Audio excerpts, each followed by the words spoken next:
Un saludo muy especial para este domingo en el que con toda la iglesia celebramos la solemnidad de la Sagrada Familia. Cada año, después de celebrar la Navidad, o más bien en el ambiente celebrativo de la Navidad, celebramos la solemnidad de la Sagrada Familia. Vamos a leer el capítulo 2 del Evangelio de Lucas, los versos 22 al 40.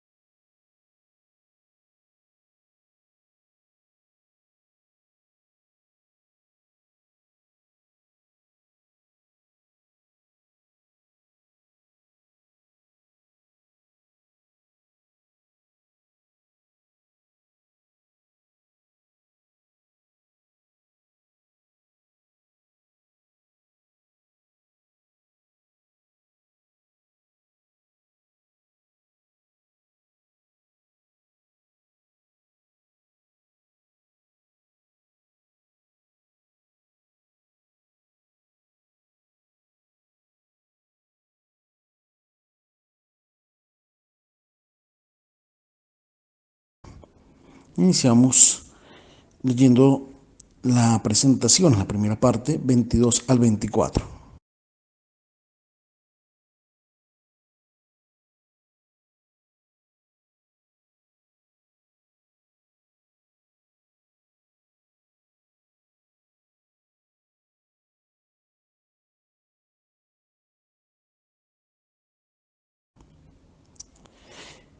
Cuando nacía un niño en Israel se cumplían dos ritos establecidos por la tradición. Primero, la purificación del parto, que se trata de un rito ancestral ligado al miedo por el flujo de la sangre.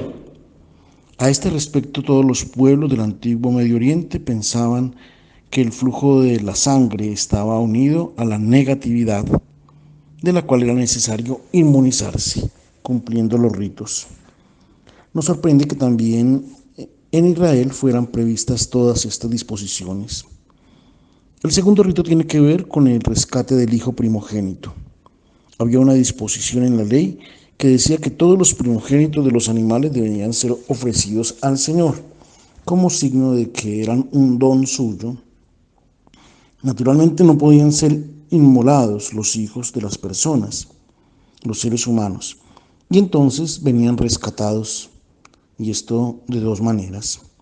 Los oferentes ricos, los que tenían eh, estabilidad económica, traían un cordero, y los pobres, en cambio, un par de palomas, o como dice el Evangelio de Lucas, dos pichones.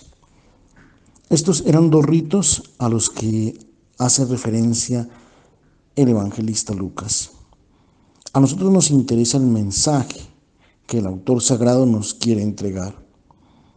El primer mensaje lo encontramos en la insistencia con la cual el evangelista reclama la fidelidad de María y de José a las prescripciones de la Torá. En 5 veces dice que cumplen estos ritos porque la ley del Señor se los imponía. Un primer mensaje también para nuestras familias. El punto de referencia para esta pareja que inicia su vida en común es la Torá, es la ley, es la palabra de Dios. Cuando deben tomar decisiones o cuando deben elegir, hacen referencia a la palabra de Dios. Están al inicio de su vida de pareja y de familia en sintonía con las decisiones que deben tomar. Este es un mensaje importante para nuestras familias de hoy. Deberíamos en cierto momento tomar decisiones, incluso cuando éstas sean complicadas, siempre, no haciendo tanto referencia al consejo de los amigos, sino tomar determinaciones de acuerdo con la palabra de Dios. Segundo mensaje, ofrecen el hijo al Señor. También aquí hay un mensaje importante para nuestras familias. Cuando llega un hijo a la familia, sentimos la tentación de pensar que el hijo pertenece a los padres. No, el hijo es de Dios. Es entregado a los padres, es confiado a ellos con el fin de que se pongan al servicio del proyecto que Dios tiene sobre este hijo. Dios conoce el nombre, conoce la identidad profunda de este hijo que le ha entregado a esta familia. ¿Qué debe hacer la pareja? Consagrarlo al Señor. Esto es consagrarlo al proyecto que Dios tiene sobre él, sobre este hijo. Y por tanto los padres deben preguntarse, ¿qué cosa quiere Dios de este niño? ¿Cuál es la misión a la que lo está llamando en este mundo? Los padres deben ponerse al servicio de este designio del Señor. Solo en esta medida vendrá realizada la vida de su hijo. No realizarán sus sueños o sus intenciones en el hijo, sino el sueño de Dios en él. Y entonces el hijo será verdaderamente feliz, porque se encontrará en su puesto. Educar en la fe es mucho más que enseñar prácticas religiosas. Significa instalar en el corazón del propio hijo el designio que Dios tiene para él, para ellos. Esto significa ofrecer el propio hijo al Señor. Y cada pareja cristiana debe realizar no un rito, sino ofrecer de verdad al Señor y a su proyecto, a su designio, el niño que ha nacido. Tercer mensaje. Los dos padres ofrecen una pareja de palomas. Lucas lo subraya porque se trata entonces de una pareja pobre. Se trata de personas que ofrecen los dos pichones. Desde el inicio Jesús se encuentra en medio de los pobres. No ha venido en la condición de los dominadores, de los grandes de este mundo, sino en la familia de los más pobres. Y a este punto, después de este tercer mensaje, aparece Simeón, un viejo que toda la vida ha vivido esperando este momento. Miremos entonces, leamos cómo se hace la presentación y qué es lo que hace Simeón. Leamos ahora del verso 25 al 32 del capítulo 2.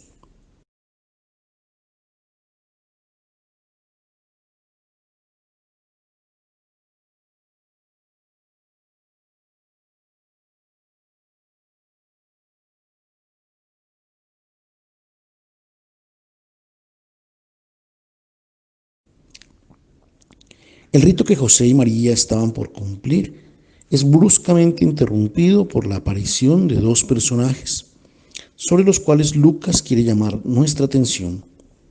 El primero es Simeón, un personaje sobre el cual han hablado incluso los evangelios apócrifos, que nos lo presentan como un sumo sacerdote muy viejo.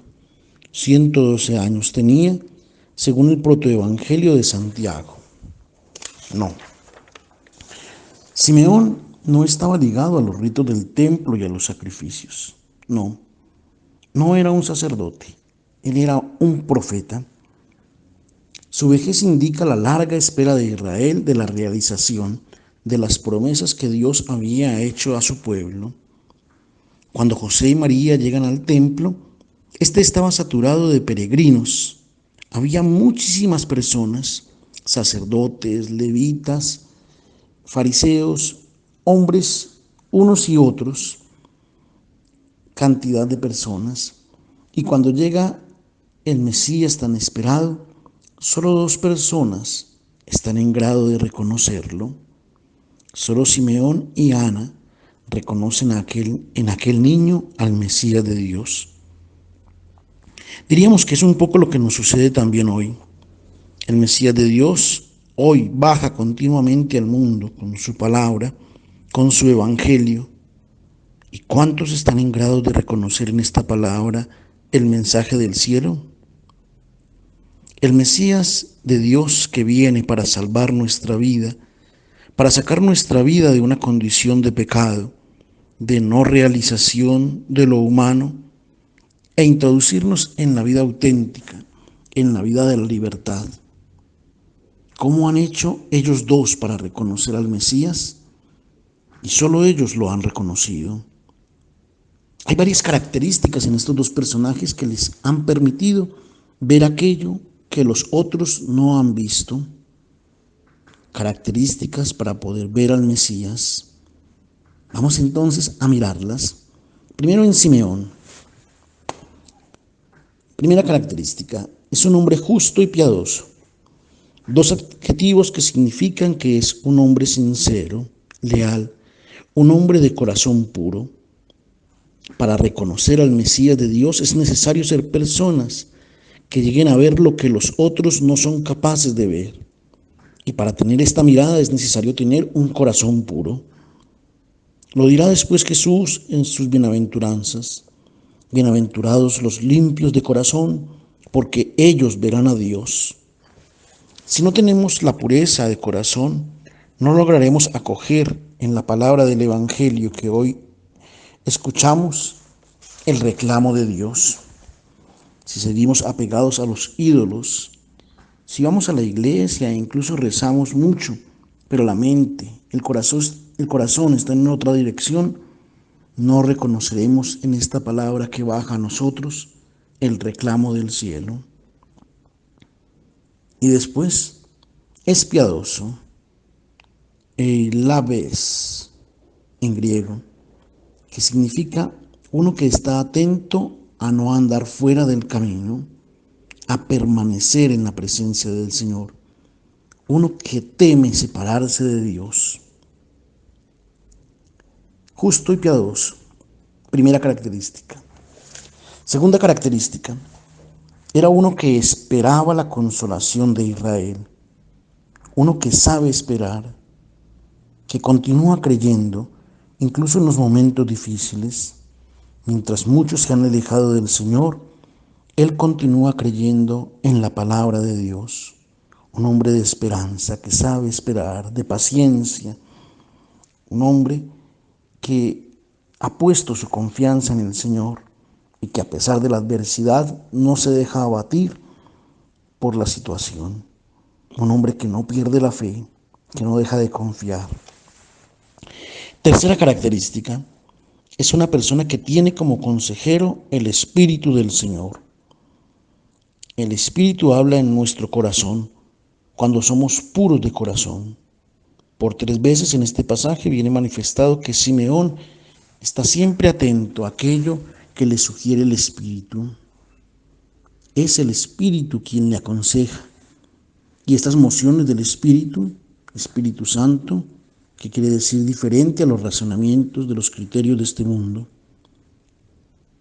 Cuarta característica, es un hombre que mira al frente, adelante.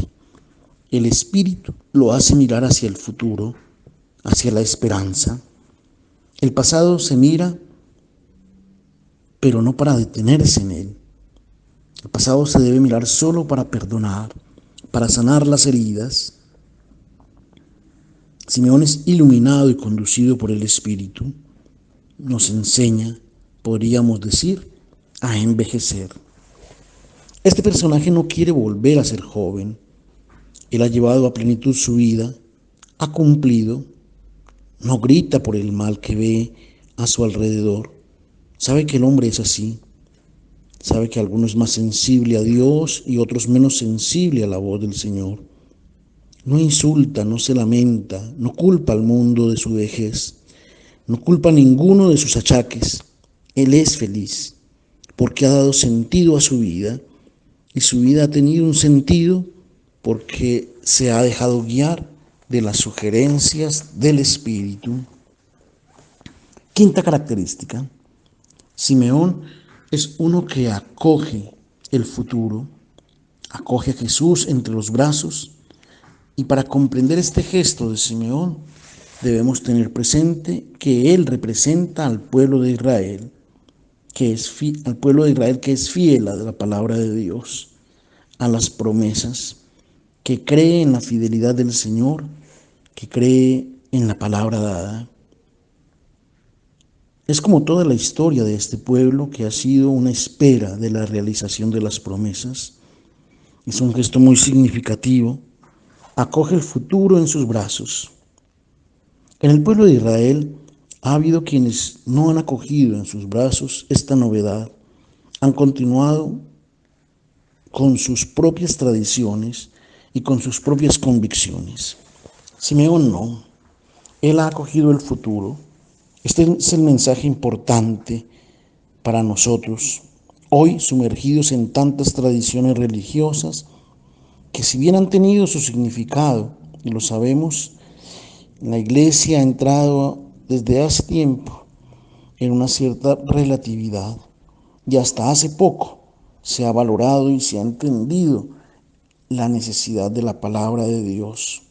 Una palabra de Dios que antes estaba al margen y que solo hasta ahora vamos entendiendo esta gran necesidad de acoger como corresponde la novedad de la palabra de Dios. Quien es como Simeón mueve el corazón para acoger en las propias manos la novedad que es el Evangelio de Dios. Esta palabra que es el punto de referencia de todas las decisiones de nuestra vida.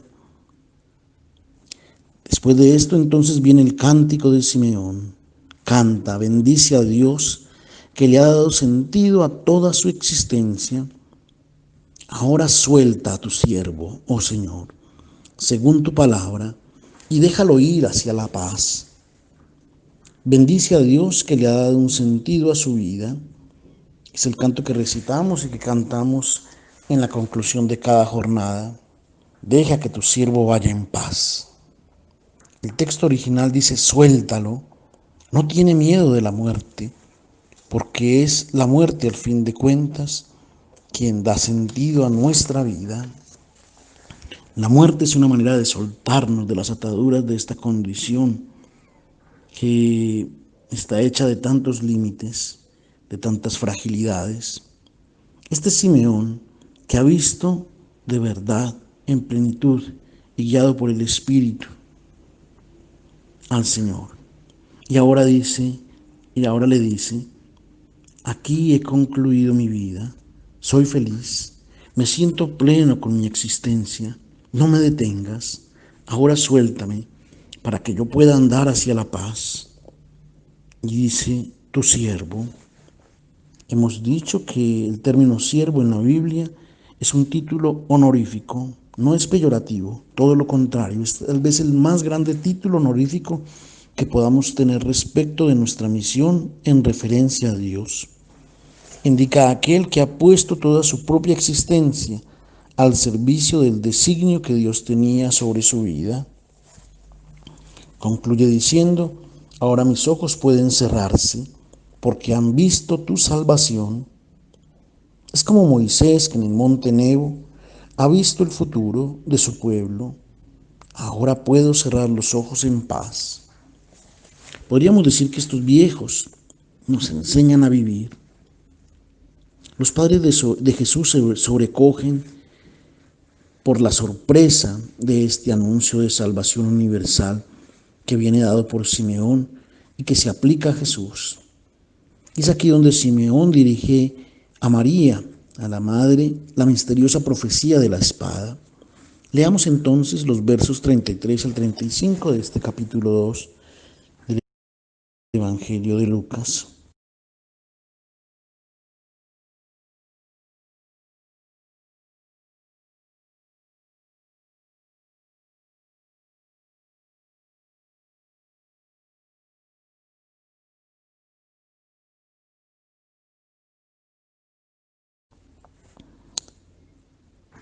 La interpretación tradicional de esta profecía es una espada que traspasará el alma de la madre de Jesús.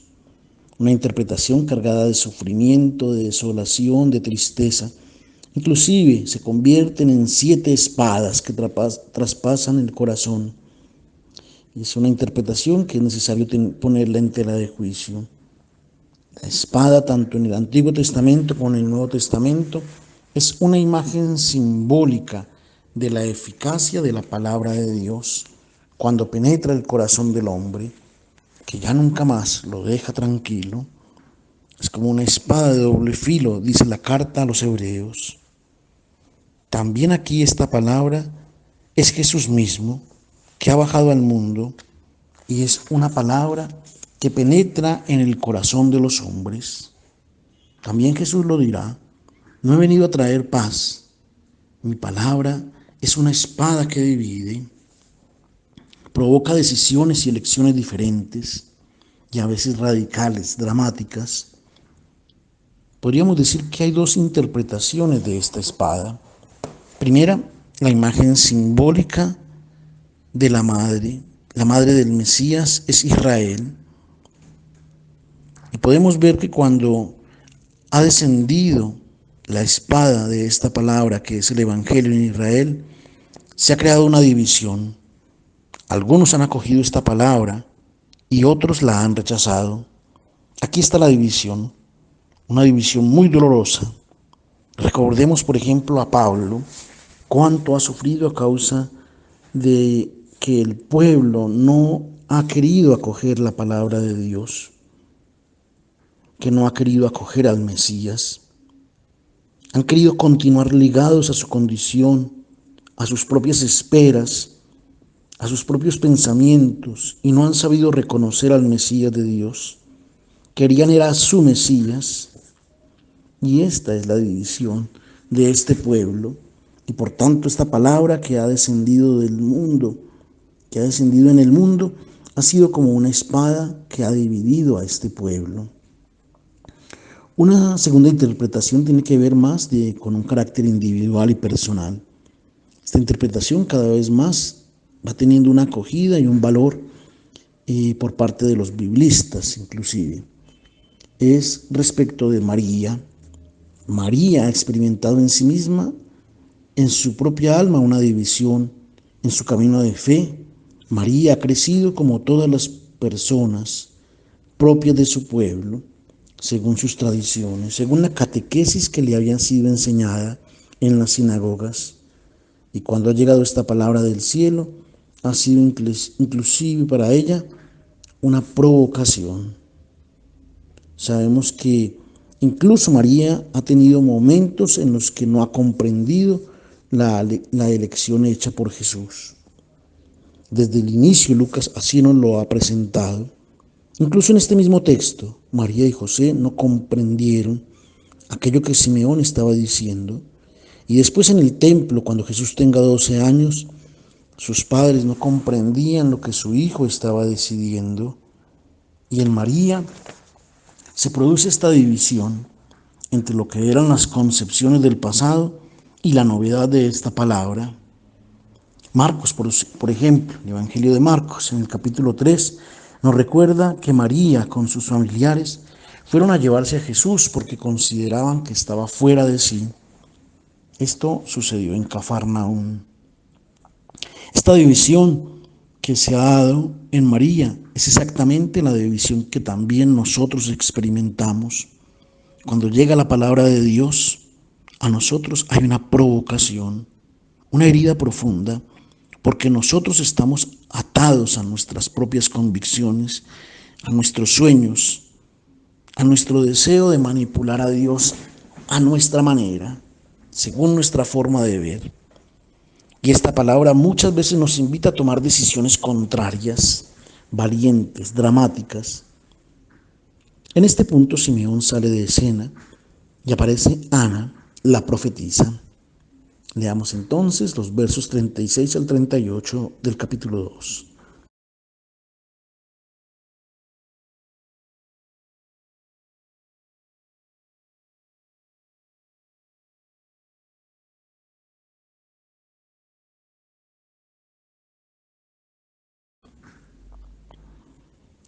Es importante entender el simbolismo que Lucas da a esta profetisa, una mujer, para nuestra vida en el encuentro con el Señor. Un mensaje para nuestra vida. Ella es presentada como perteneciente a la tribu de Aser. La tribu de Aser es la más pequeña, la más insignificante de las tribus de Israel. Pero nunca fue así.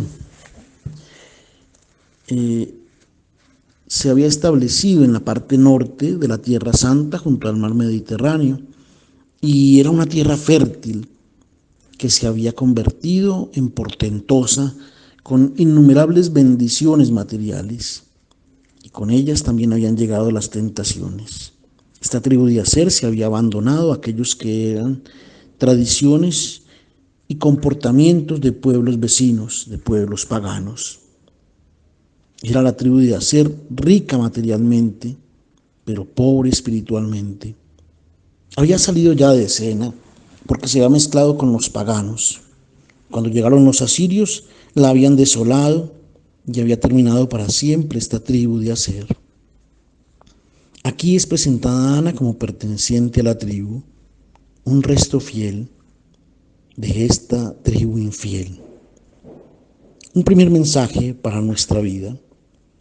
Cualquier cosa que pueda suceder en nuestra existencia, tantos abandonos, tantas tristezas que podemos tener, hay también quien permanece fiel y continúa atendiendo a las promesas realizadas, porque el Señor es fiel a su palabra. Encontramos en Ana todo el simbolismo que Lucas da a una mujer anciana. Es viuda, tiene 84 años, continúa fiel a su esposo con el cual vivió 7 años. El número 7 indica plenitud, totalidad, y después ha permanecido viuda y ahora tiene 84 años. Sabemos que Israel, la esposa del Señor, se presenta también como viuda y por tanto no tiene fecundidad porque su esposo no está junto a ella. Esta mujer es el simbolismo del resto de Israel que permanece en la espera del esposo, incluso en medio de tanta infidelidad. 84 años. Este número es el resultado de 7 por 12. 7 indica perfección y 12 indica el pueblo de Israel. Ana representa al pueblo de Israel que junto al cumplimiento de su misión ahora acoge al Mesías y lo presenta al mundo y lo entrega a la humanidad, un resto que permanece fiel. Esta Ana no abandona el santuario, no se aleja del templo del Señor porque está en la casa del esposo, no va en busca de amantes, no tiene tiempo para perder, no va de casa en casa deteniéndose en conversaciones inoficiosas. Sabe que los días de su vida son preciosos y son vividos en la casa del esposo.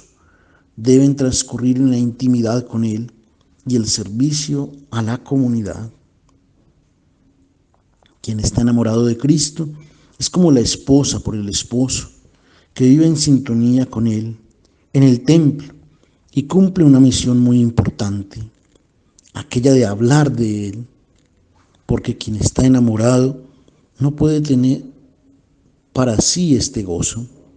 Quien está enamorado de Cristo lo anuncia a todos aquellos que tienen la necesidad de esta luz para dar un sentido a su vida.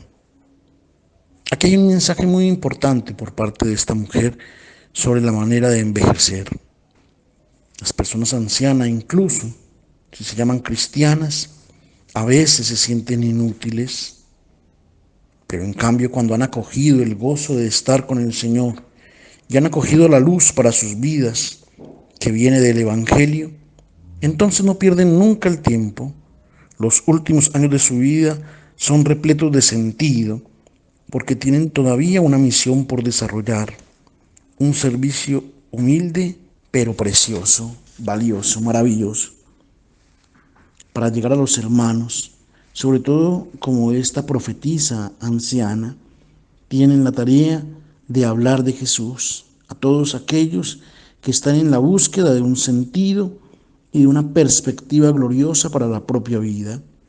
Tienen un testimonio para dar, porque es una vida vivida con sentido en la fidelidad de una relación de amor con el Señor. Leamos ahora entonces la conclusión de este pasaje, de esta visita al templo de Jerusalén por parte de la Sagrada Familia. Termina el texto con los versos del 39 al 40.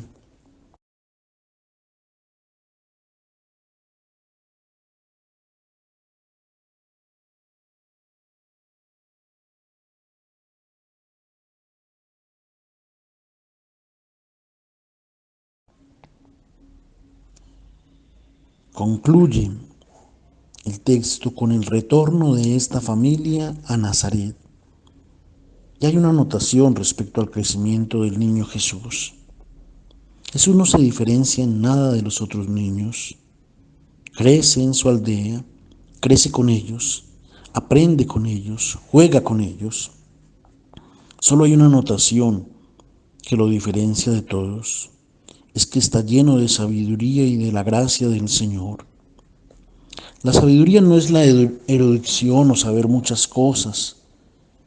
No es tampoco la relación o tantas cosas que decimos a propósito de la inteligencia. No, la sabiduría es aquella que enseña cómo vivir una vida auténtica. Hablamos de la sabiduría divina, saber vivir, saber llevar a Dios en el corazón. Desde el inicio Jesús manifiesta que en el hoy,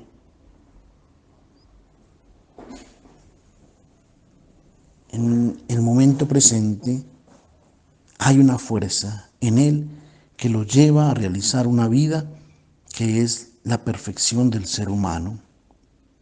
Y luego habla de la gracia de Dios, en griego charis, que es la belleza de quien se deja mover por el Espíritu.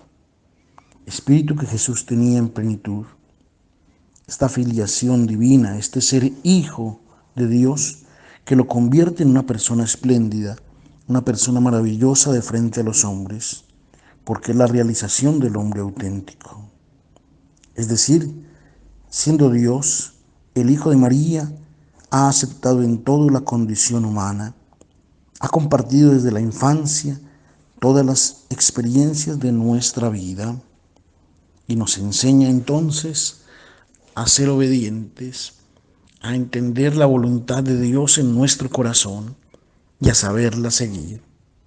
La fiesta de la Sagrada Familia nos recuerda entonces la llamada a construir familias desde la palabra de Dios, con la perspectiva del futuro, siempre confiando a pesar de los miedos y de los temores.